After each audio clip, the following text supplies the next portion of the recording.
Hey, hello, everyone. Welcome back to Good Day Oregon Plus. So again, thank you for being here and joining us. We get to have some longer form conversations and segments here during this hour in between the end of Good Day Oregon at 11 a.m. and the start of our new news.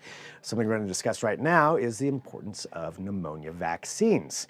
And we are going to do that by our guest who's going to be joining us right now.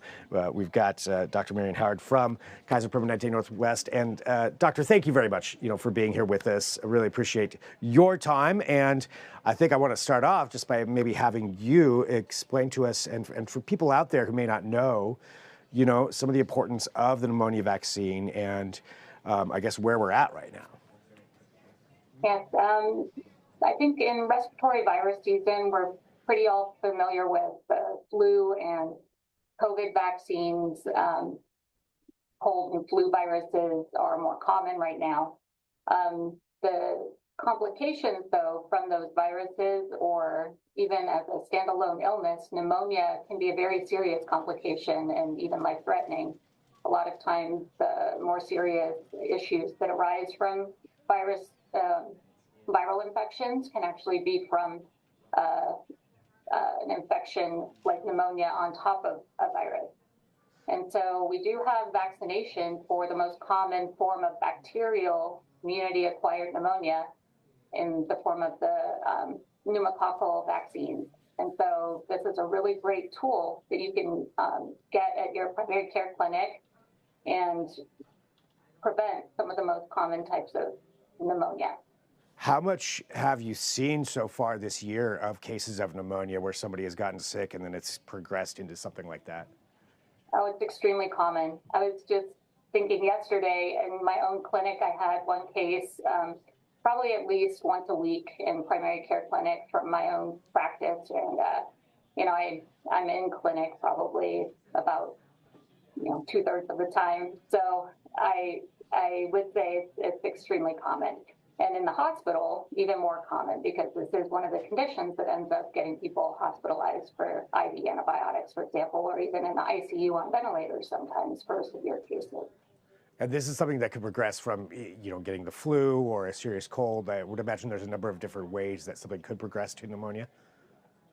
Correct. So it could have started that you've got a cold that kind of already got your immune system a little suppressed, or created an environment in your lungs and upper airway that made it so that you could get, that environment that bacteria like, that kind of wet, sticky environment. Especially people who have underlying lung conditions like asthma or COPD, or maybe smokers, but also people with other chronic conditions like diabetes or chronic kidney disease are certainly at higher risk of developing pneumonia. For people for the pneumonia vaccine, is there a recommended age group or demographic, perhaps, that you recommend should get that, or is this something that really everybody should be getting? So the CDC recommends people over the age of 50. This was a recently lowered age range. Actually, we used to say everyone over the age of 65. So in the past year, age was lowered to everyone over the age of 50. And people over the age of 18 who have comorbid conditions, meaning things like the lung conditions I mentioned, or diabetes, other chronic long-term conditions, could also benefit. So those conditions, they could look on the CDC website or just discuss with your primary care doctor to see if you may qualify at a younger age. When it does come to the vaccine, is this something you can get in conjunction with, say, like a flu vaccine, COVID vaccine, or is this, I guess, just to actually understand how the process works, is it a single shot or a series when it comes down to the pneumonia vaccine? Yes, we can give it as a single shot. It's not a every year type of shot. And there are several different formulations. It's a little complicated to give a one-size-fits-all answer, but your doctor will certainly be able to figure that out for you. But it doesn't have to be during this season in particular. I just do think about it more often because I see more pneumonia this time of year.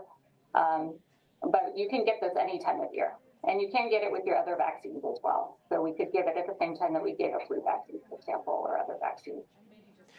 Just one more question, too. For everybody out there, since you are seeing so many more cases of pneumonia, people are, I hear about it just myself here in the newsroom. I'm sure we all know people are getting sick, and that happens. But what are some do you have any general, just good advice for people to try to avoid getting sick, but even if you do get sick, to avoid getting down the line towards pneumonia. Yeah, I think we all want to prevent getting that illness in the first place. I know I have young kids, and we all are passing things around this time of year. So good hygiene, hand hygiene, trying not to spread those viral illnesses to our loved ones. It's very tempting to do everything that we want to do, go to all the parties and things, but you can spread those illnesses. So try to be conscientious and stay home if you're sick.